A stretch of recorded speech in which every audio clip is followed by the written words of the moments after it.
The night my dad married his affair partner, I watched a man I'd known my whole life turn the color of unbaked dough in front of 100 people. It happened in the middle of the reception. Glasses clinked, lights twinkled, the DJ faded the music out, and my Uncle Rob, my dad's oldest friend and best man, stood up to give a toast. He raised his champagne flute, smiled the way people do when they're about to say something polite.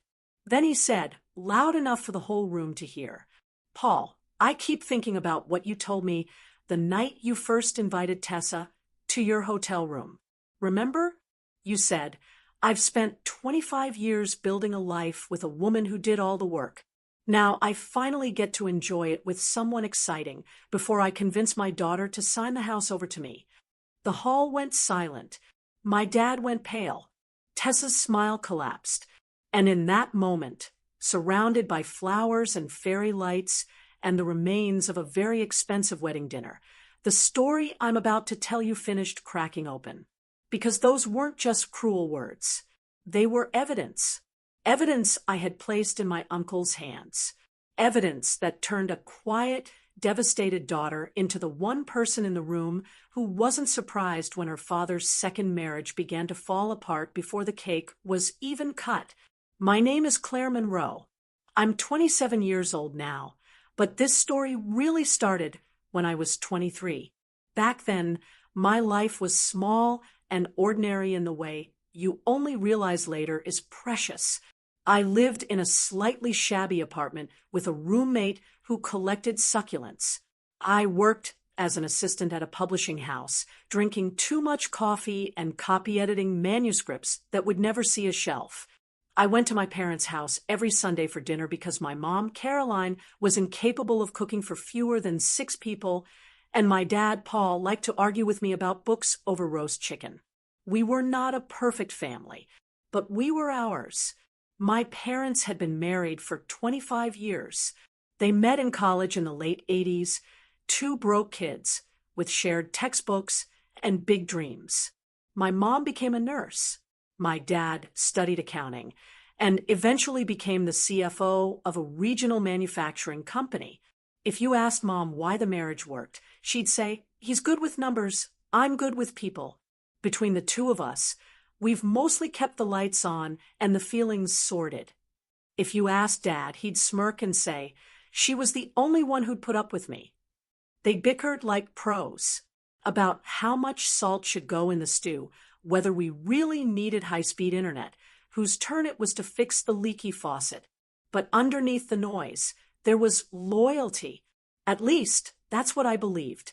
Ours wasn't a rich family, but we were comfortable because my parents were careful. They bought a modest 4-bedroom house in a boring suburb when I was 2. It had a sagging front porch, elm trees that dumped leaves like confetti every fall, and a mortgage that my dad attacked like it had offended him personally. When I was 16, they made their last payment. We celebrated with cheap champagne and Chinese takeout, my dad dramatically burning a photocopy of the final statement over the sink while my mom shook her head and laughed. "This house is ours, Claire Bear," he said, slinging an arm around my shoulders. "No bank, no landlord. Whatever else happens in life, no one can take this from us." He looked proud. She looked relieved. I felt safe.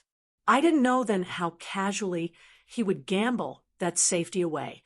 Growing up, I saw my dad as the responsible one and my mom as the emotional one. She remembered birthdays and PTA meetings and how I took my coffee.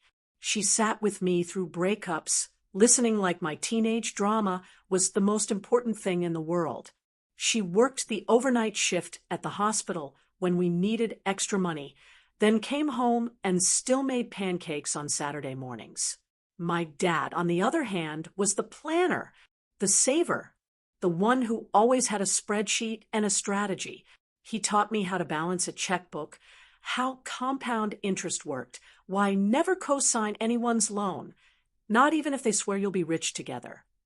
Dead as shackles with a smile, he'd say, fork pointing at me over the dinner table, "You want freedom, you kill it fast." I worshipped that competence. So when I finished college and entered the gray fog of the job market, it was my dad I went to for advice about IRAs and emergency funds. My mom I went to for advice about people. It never occurred to me that either of them would need my protection. Then, one November, the cracks appeared. It was small things at first. My dad started working later. Not unheard of. Year-end is busy in finance. But before, late meant home by 8 with takeout, and a story about some ridiculous request from the CEO. Now, it meant midnight texts, spending the night at the office, too much work. Don't wait up. He started dressing better. 2. New suits. A new cologne that smelled expensive and sharp. Got tired of looking like an old man. He joked when I teased him. Your mother deserves to be seen with someone who at least vaguely resembles the man she married. Mom laughed, but I saw the way her eyes searched his face, like she was looking for something she couldn't name. At Christmas, he forgot to get her a present. He grabbed a scarf from a gas station on the way to my apartment, still in the plastic gift bag. She knows I'm bad at that stuff, he told me defensively when I raised an eyebrow. You used to make lists in October, I said. He shrugged. People change, he said. In February, my mom showed up at my apartment alone one Sunday. She carried a grocery bag full of Tupperware and a look on her face I had never seen. What's wrong? I asked as soon as she stepped in. She set the bag down carefully, like it contained something fragile instead of lasagna. Your father's not coming tonight, she said. Work, I guessed. Quote, unquote, she replied. Her lips trembled. Mom, I said softly. What happened? She sat at my tiny kitchen table and twisted a napkin between her fingers until it shredded. He says he's unhappy, she said. He says we've grown apart. He says he needs space to figure things out. There it was. The script. Did he say why? I pressed. Her jaw clenched. He said it's not about anyone else, she said, which, as you and I both know, almost always means it is. We stared at each other.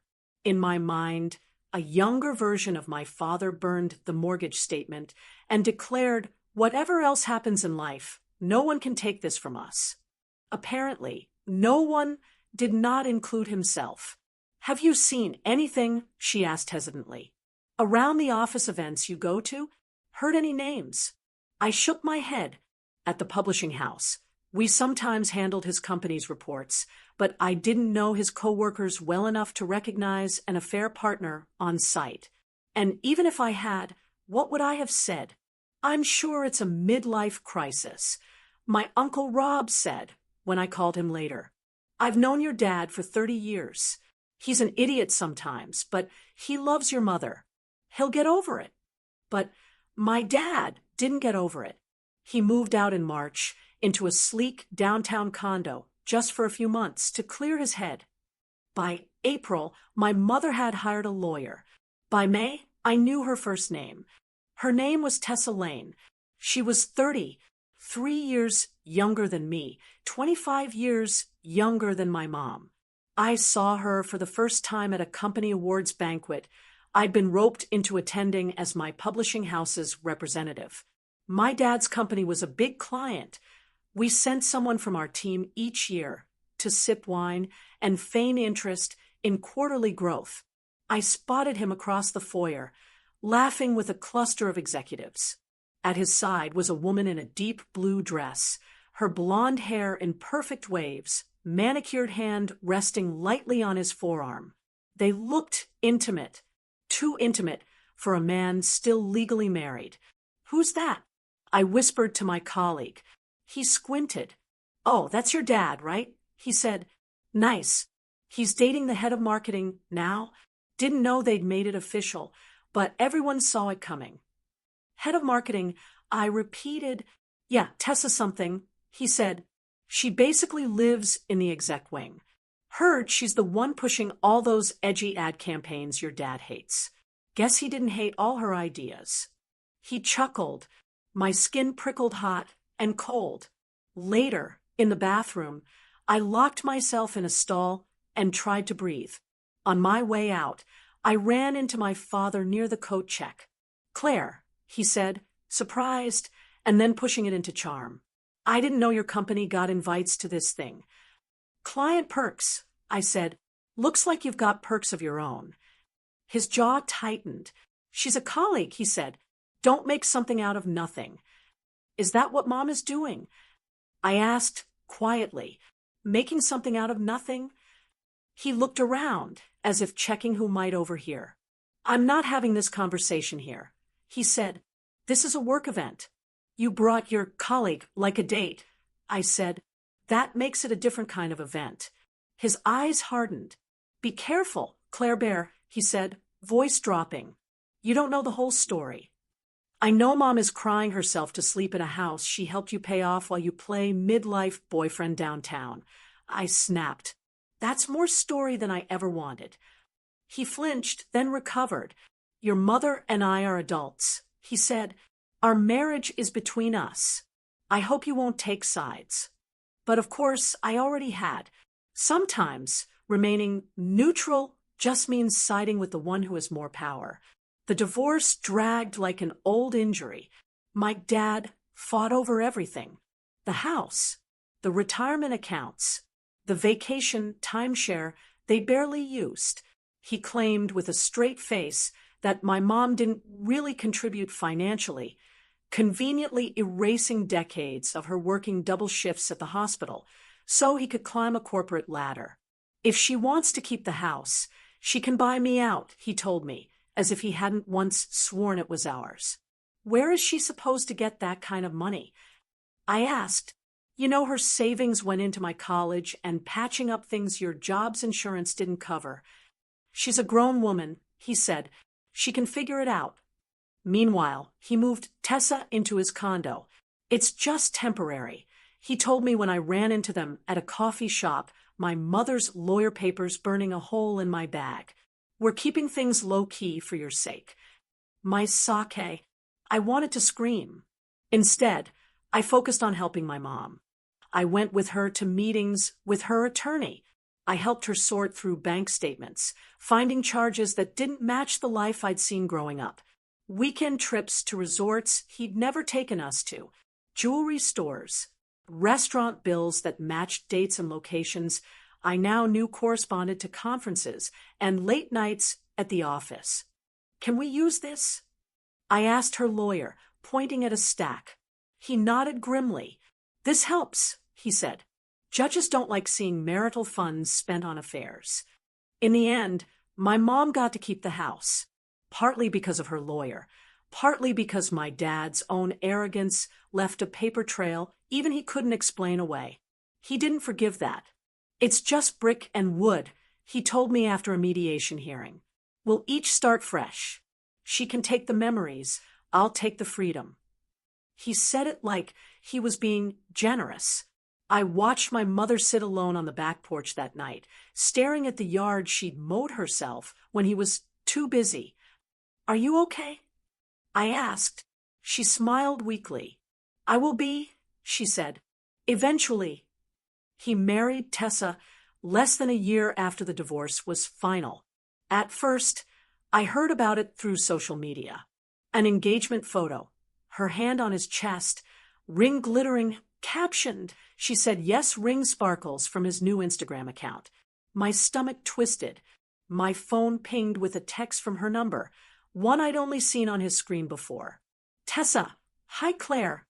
I know things have been complicated, but your dad, and I really want you to be part of our day. It would mean a lot if you could be there." I stared at it for a long time. Then the formal invitation arrived. Ivory cardstock, their names in fancy script, Paul Monroe and Tessa Lane. Location, a vineyard an hour outside the city. RSVP card with a little line, number of guests attending. I dropped it on my kitchen table like it might burn me. "I'm not going," I told my mom. She shrugged, eyes tired but kind. "You don't owe him that," she said. "But if you need to go to see him for who he really is, not for who you wanted him to be, I won't be mad." I thought of her sitting alone in the house he'd tried to take, the ring she'd stopped wearing leaving a pale line on her finger. "You're not invited?" I asked, even though I knew the answer. She laughed, short and humorless. "No," she said. "Apparently it would be awkward." "Good," I said. "You deserve better than their awkwardness." Later that week, I mentioned the invitation to my Uncle Rob over coffee. He tried to stay neutral through the divorce, stretched between loyalty to my dad and love for my mom and me. The wedding seemed to be tearing that last thread. He expects you to smile and pretend Tessa just appeared out of thin air, Rob said, bitterness in his voice. That's rich even for him. "I don't know if I can stomach it," I said, "but part of me wants to be there. To see him say vows I know he doesn't mean. To look him in the eye and let him know I see exactly who he's become." Rob studied me. "There's another reason you want to go," he said. "Say it." I hesitated. "I want him to feel even a fraction of what he made Mom feel." I admitted, "Not just in private. In front of everyone he's been lying to." Rob leaned back. "Then maybe we don't just watch," he said quietly. "Maybe we reveal." At first, I thought he was joking. Then he told me about the conversation that changed everything. A month before the wedding, Rob had run into my dad at a bar near downtown. They'd been friends since college, roommates, best men at each other's weddings, drinking buddies, the whole cliché. Rob had stayed in our lives, even when my dad began pulling away from my mom emotionally, claiming, "I can yell at Paul because he knows I love him. You deserve at least one person who doesn't side with him by default." That night at the bar, Rob said my dad had been several drinks in. He started bragging. Rob told me about his new life, about the condo, the trips, the freedom. And then he started talking about the house. The house he tried to take from Mom. I said. Rob nodded. He said, and I quote, Rob continued, slipping into a rough imitation of my dad's tone, "I spent 25 years letting Caroline play queen of that house. Now she can keep the emotional baggage. I'll find a way to get the asset back." The words made something ugly curl in my gut. What does that even mean? I asked. Rob looked uncomfortable. He said, "You're the soft spot." He said slowly that you still trust him, deep down, that once things settle with the wedding, he'll start talking to you about estate planning, about how it would be simpler if his name went back on the deed along with yours, since someday you'll inherit it anyway. I felt sick. He thinks I'd just sign? I asked. He thinks he can guilt you. Rob said, "Make it about taking care of your parents in their old age. Maybe even throw some scare stories in about probate, how you could lose the house if it's only in your mom's name when she dies." He's been Googling this garbage. Rage flooded me, hot and clarifying. That house is the only real asset Mom got out of this. I said, he's already got a new life, a new wife, a condo, and he still wants that. Rob nodded grimly. Then he said something that made me want to knock him off the bar stool. He laughed and said, "Marrying a woman with a paid-off house is like winning the lottery. This time I get to collect with someone exciting. And if my daughter's as loyal as I think she is, I won't even have to wait until Caroline's dead to get my name back on it." I gripped my coffee cup hard enough my fingers ached. He said that. I whispered, word for word. Rob said, "I wrote it down when I got home because I knew you wouldn't believe it otherwise." He pulled out his phone, scrolled, and showed me a note app with the text typed out. Reading it felt like being slapped twice, once for my mom, once for me. He called me after that night. Rob added, tried to pass it off as just blowing off steam. But that wasn't an event. That was a plan. I stared at the words, the world narrowing down to the idea of my father picturing me walking into the county office, helping him reclaim the house like it was some shared game instead of the only anchor my mom had left. I thought of the countless times he told me Never co-sign anyone's loan, not even if they swear you'll be rich together. Rules for thee, not for me. Does Tessa know?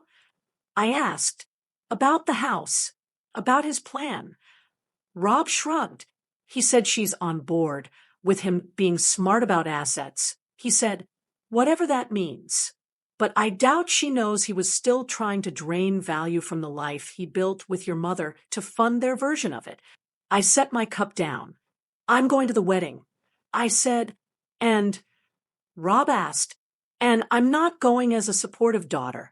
I said, if he wants everyone to see this new life as some romantic upgrade, then they deserve to hear the part where he talks about my mother, the woman who paid half his bills and raised his kid, as dead weight, and the part where he calls his own child, his soft spot, to be exploited. Rob's eyes met mine. Okay, he said, then we do it right. Doing it right meant planning quietly. I didn't want a screaming scene in the aisle or a dramatic objection at speak now or forever hold your peace. That kind of chaos can be spun later. She had a breakdown. She's jealous. She can't move on. I wanted something cleaner. I wanted him to hear his own words echo back at him from the mouth of someone he never imagined would repeat them. We didn't have a recording of the bar conversation, but we had Rob's contemporaneous note. We had his memory, and we had the undeniable context of my father's behavior in the divorce. We also had a venue that came with a sound system and a microphone. Most people expect a best man speech. Rob said, if I'm already up there, no one will blink when I start talking. At least, not at first. Are you sure you want to do this? I asked him. He's your friend. He was my friend, Rob corrected, until he started bragging about using you as a pawn. I've known you since you were an hour old, Claire. Changing your diapers was more honorable than anything he's done this past year. I blinked back sudden tears. Okay, I said. Then we planned the toast. We met at my apartment one evening with legal pads and my laptop. We wrote two versions, the public one and the one we'd pretend he was going to give if anyone asked ahead of time. The public one was simple. Congratulate the couple. Mention meeting Paul in college. Talk about stupid youthful antics. Then pivot. Rob would say he'd always admired my dad's work ethic, his determination to build a stable life out of nothing. Then he'd mention the house, the sacrifices. Then he'd quote. We rehearsed until the words sat in his mouth comfortably, like he was telling a story he'd told 100 times. We also talked about fallout. He might deny it. I said, he will. Rob said, men like him always try to, but people can smell panic. And he'll have no good reason for why I'd make up such a specific line. What about Tessa? I asked. She didn't ask to be humiliated. She knew he was married. Rob replied. She moved in while the ink on the separation papers was still damp. I have some sympathy for anyone conned by him, but she wasn't clueless. And if she's going to help him go after the house, she's not an innocent bystander. We decided to tell my mom only the bare minimum. I'm going to the wedding. I told her. And Uncle Rob is going to say something he should have said a while ago. You don't need to watch it. You just need to know your house is safe. She studied me. You're sure this is what you want? She asked. I want him to stop thinking we're too polite to tell the truth. I said. She nodded slowly. Okay, she said. Then go. And when you come back, we'll make popcorn and watch anything that isn't about weddings. The day of the wedding was unseasonably bright.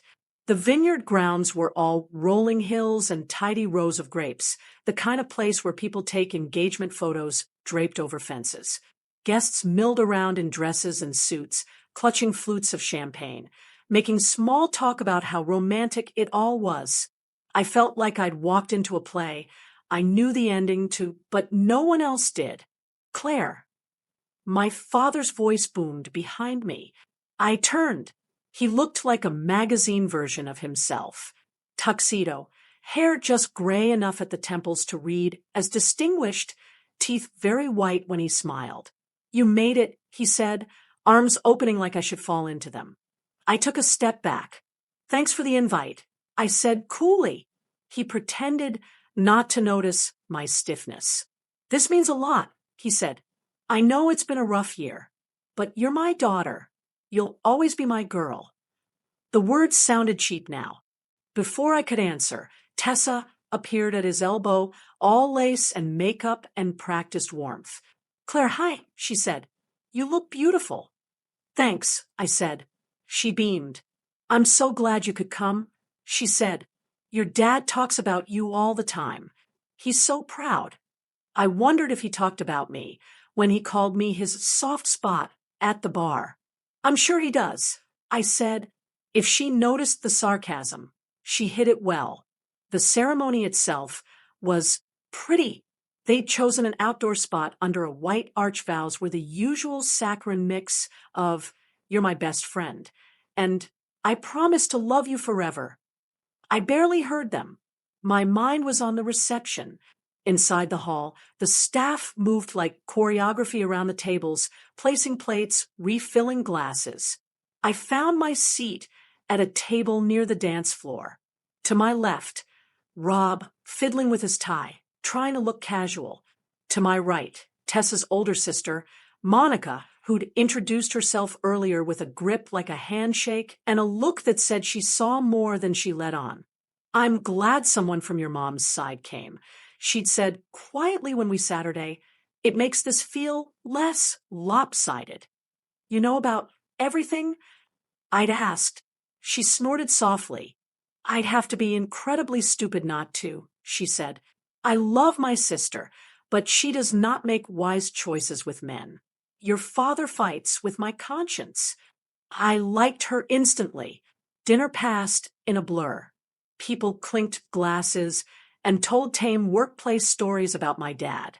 Someone made a joke about him being an Excel wizard. There were the usual slightly embarrassing childhood anecdotes. Then the DJ tapped the microphone. "Ladies and gentlemen," he said, "if I could have your attention for a moment. It's time to hear from the best man, Paul's longtime friend, Rob." My heart thudded. Rob squeezed my hand under the table once, then stood. He took the microphone, cleared his throat. "Hi, everyone," he said, "smile easy. For those who don't know me, I'm Rob. I've had the dubious honor of knowing Paul since we were 18 and stupid." Laughter rippled around the room. "I've seen him with bad haircuts, bad cars, and worse fashion choices," Rob continued. "So it's a delight to see him looking this polished for once." More laughter. My dad grinned, relaxing. "I've also seen him work harder than almost anyone I know," Rob went on. "He came from nothing, built a career, paid off a house, put a kid through college. On paper, he did everything right." He paused. "And I've seen him screw it up spectacularly." The room's energy shifted. My dad's smile faltered just a trace. Rob plowed ahead. "Paul used to tell me stories about sacrifices," he said, "about his first years of marriage, when he and Caroline ate ramen so they could pay extra on the mortgage. How they skipped vacations so there'd be something in the retirement account. How they chose a house they could afford instead of one they could show off." He glanced at me. "He always said, 'It'll be worth it when the house is ours,'" Rob continued.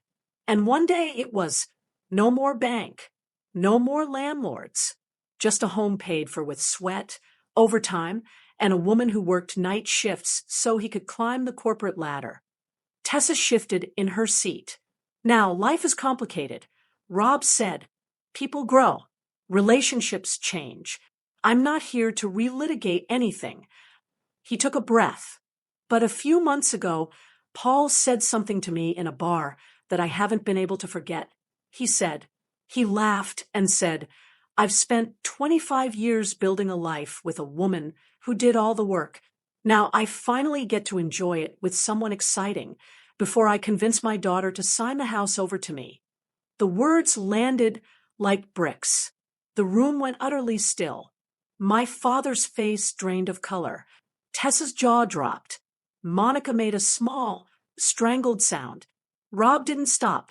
He called his own daughter his soft spot. Rob said, voice quieter now but clear. He said, if she's as loyal as I think she is, she'll walk into the county office with me. Caroline did the work. Claire will hand over the prize. A murmur rose. People shifted in their chairs, exchanging looks. I saw Tessa's father, a quiet man in a stiff suit, stiffen. I'm saying this here not because I enjoy drama, Rob said, sweeping the room with his gaze, but because lies thrive in silence. Because this wedding is being celebrated as a fairy tale upgrade, when in reality it was built on the rubble of a long marriage and the assumption that the people left behind would stay quiet. He looked at my father. I love you, man, he said. Or I did. But love tells the truth, even when it makes everyone uncomfortable. He raised his glass. So here's my toast, he said. To Tessa, may you always know exactly what the man beside you is willing to do to the woman who loved him first. And to Claire and Caroline, may you never again be anyone's soft spot to exploit. He set the microphone down. The silence that followed was thick and electric. Then, like a crack of thunder, my father exploded. What the hell are you doing? He shouted, surging to his feet. Rob, this is my wedding, not your therapy session. That's what I'm afraid of, Rob replied calmly. You're twisting a private conversation, my dad snapped. I was drunk. I was venting. You're making me sound like a man who sees his family as assets. Monica cut in, voice sharp, because that's exactly how you sounded. She stood, eyes blazing. Is that why you were so interested in the Zillow estimate on Caroline's house? She demanded. Why you told me last month that it's ridiculous for an empty nester to sit on that much equity. My dad's mouth opened and closed. Tessa, he said, turning to her, palms up. You know that's not. Her face had crumpled into a mix of disgust and dawning horror. You told me the house was hers, she said, voice shaking, that you fought to give it to her, that you were being generous. I did fight, he stammered. Rob is exaggerating. You know how he is. Rob snorted. You can ask the bartender for the receipt if you want to check the date and time, he said. Memory's clear when your supposed best friend laughs about using your goddaughter like a pawn. All eyes swung back to my dad.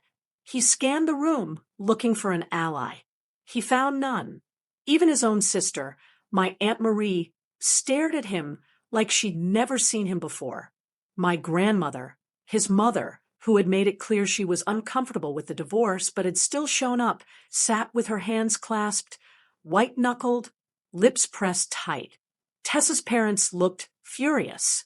Her father's face had gone a mottled red. This isn't the place, my dad said weakly. We can talk about this later. My chair scraped as I stood. There is no later, I said, my voice surprisingly steady. Not for this. I stepped away from the table into a small circle of empty floor. I'd planned to stay silent, to let Rob's words do the work. But seeing my dad dart looks at me, begging wordlessly for rescue, flipped some final switch. Uncle Rob didn't exaggerate, I said, projecting enough that the DJ didn't have to turn the mic back on for me. He softened it. You didn't just call Mom a woman who did all the work. You called marriage to a nurse the longest investment strategy of your life. You called this house. I jerked my head roughly in the imagined direction of our suburb, the one good asset to come out of a wasted relationship. My father flinched. Claire, stop, he hissed. You're making a scene. I laughed, a short, disbelieving sound. No, Dad, I said, you made the scene. In a bar. With your best friend. When you bragged about convincing me to sign over my future for your comfort. I swept my arms to encompass the room. The arch, the flowers, is just the first time you've had to hear those words in a room you can't control. I turned to Tessa. You wanted me here because you thought my presence would make this look like a blended family, I said. Like your love story was just a little messy instead of built on lies and leverage. Now you know exactly how much respect the man you married has for the woman he left and the daughter he shares with her. Tessa looked like she might be sick. My father reached out to grab her hand. She pulled it back. Is this true? She whispered. Did you really say those things? He looked at her, at the guests, at me. For 1 second, I thought he might tell the truth. Then he chose the only move men like him know. This is all out of context, he said. I was hurt. I was angry. I said stupid things. But I would never actually take the house from Caroline or use Claire like that. You have to believe me. The guests shifted, some uncomfortable, some unconvinced. You didn't have to, I said quietly. You already tried. The only reason Mom kept the house was because she had a good lawyer and a daughter who recognized your name on suspicious withdrawals for legal fees. You'd have signed anything that made your life easier, as long as someone else paid the cost. My dad's jaw clenched. We're done here, he said, grabbing his champagne flute and slamming it down. Everyone enjoy the party. Rob, you can get the hell out. We're done here, Tessa said hoarsely. But not the way you think. She stood, gathering the skirts of her dress. I knew your divorce was messy, she said. I knew Caroline was hurt. I told myself we'd figure it out. That love is messy, that it was okay because you and I were being honest with each other. She shook her head. But if you can talk about a 25-year marriage that way, she continued, if you can call your daughter's loyalty your soft spot to exploit, what are you going to say about me to someone else in 10 years? He reached for her again. Tess, come on, he said. Don't be dramatic.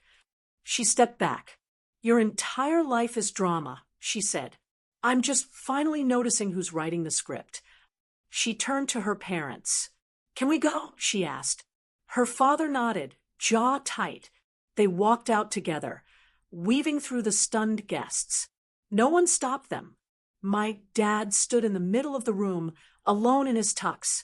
The DJ, bless him, did what good DJs do in disasters. He killed the mic, put on soft instrumental music, and gestured to the bar staff. People started talking, not to my father, to each other. Rob came over to me. You okay? He asked quietly. I exhaled. I will be, I said, for the first time in a while. My father called me the next day, 16 times. I let each call go to voicemail. On the 17th, he tried a different approach. He texted, Dad, we need to talk. You humiliated me. Your mother would be ashamed of how you behaved. I stared at the screen. Then I did something my old self would never have dared. Mom watched the whole thing from home on FaceTime with Aunt Marie. She said to tell you she's proud I didn't let you use me the way you used her. He didn't respond for an hour. When he did, the tone had shifted. Dad, you don't understand how hard this year has been for me. I was venting. Rob betrayed my trust. You piled on. We're family. We shouldn't tear each other down like that. The same emotional chess as always, making his pain the center of the board. This time, I didn't play. Family doesn't talk about you like an asset. I didn't tear you down. I pulled the sheet off the mess you made so no one else would trip over it, including me. He stopped texting. A week later, a short, clipped email arrived. I'll be in touch through my attorney regarding any estate planning needs. In the meantime, consider this my formal notice that you've made your position clear. Dad. I laughed when I read estate planning needs, as if I would ever again let him involve me in a document that touched my mother's house. In the months that followed, the fallout spread quietly. Word got back to my mom through family grapevines. She showed up at my door with popcorn and a DVD of some ridiculous comedy. Did you really quote him, marrying a woman with a paid-off house is like winning the lottery? She asked, settling on my couch. No, I said. Rob did. I just added color. She shook her head, somewhere between pain and vindication. I loved that man for a long time, she said.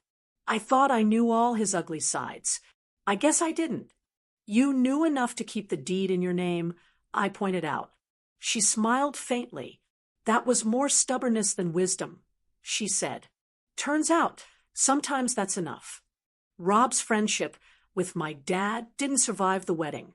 I gave him a chance to be honest with himself. Rob said, when I apologized for dragging him into our family mess. He chose his ego instead. That's on him, not on you or me.